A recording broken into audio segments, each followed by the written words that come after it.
So let's talk about body weight workouts when you're on the road to get the most out of them. So a couple of things. First thing is you might be looking at these workouts in the app, and sometimes they'll have things like reverse lunges, bent over rows, stuff like that.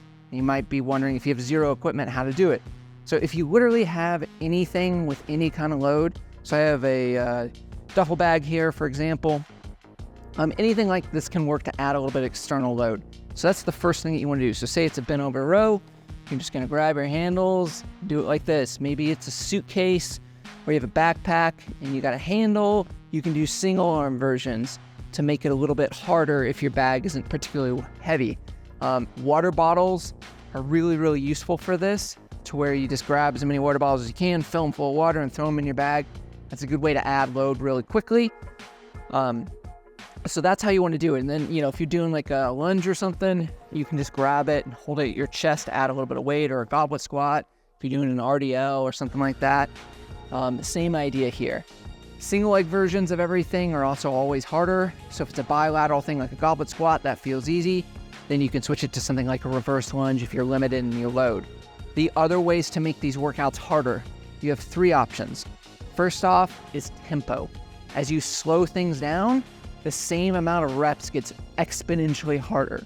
So if I am doing, say, a reverse lunge, and it says, set of 8 to 10 reps, instead of just doing my normal up and down nice and quick, and I do 8 to 10 on each leg and it feels easy, I don't feel like I'm getting much training effect, you simply slow it down. So you do your reverse lunge and it should be 1, 2, 3, 1, 2, 3, and then you repeat. Now 10 reps like that is significantly harder.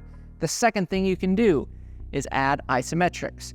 So now when I do my reverse lunge, it becomes 1, 2, 3, and then I hold 1, 2, 3, 4, 5, and then slow back up, and then repeat. Isometrics, typically you want to do like a 3 to 5 second isometric, and on the tempo stuff, 3 to 5 seconds on the lowering and the up phase. And then the last thing you can do, bump up the reps. If 10 reps is easy, even at a nice slow tempo, you don't really have much from an external load perspective, you just have to do these body weight, that's fine. That's when you bump it up 15 or 20 reps. Just think, get something in enough to stimulate. If you don't have heavy loads, you're probably not going to get a super strong training effect. But still doing something like this and at least stressing yourself a little bit is going to go a long way toward at least maintaining while you're on the road. And when you get back to the gym and you can hit it hard, you're not starting over from scratch. You at least maintain your overall work capacity and strength, or close to it, and you can get back to the gym and hit it hard and immediately start making gains again. And then the last bit here is that time is often difficult. It's hard to, say, get 30 or 60 minutes or whatever is required continuously during the day.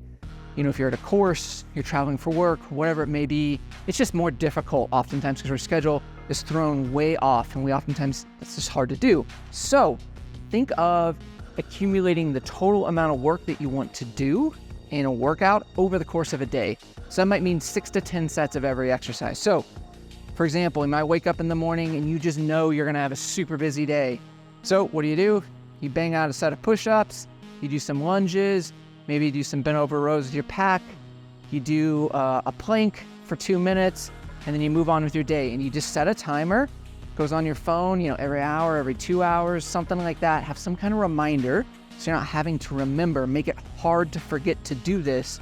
And it goes off throughout the day, and you just do 6 to 10 of these like 2-minute little workouts, and you accumulate the same amount of work as if you had worked continuously for 30 minutes. And again, this is a really good way to maintain your fitness when time is really short. You can't get to the gym, something like that.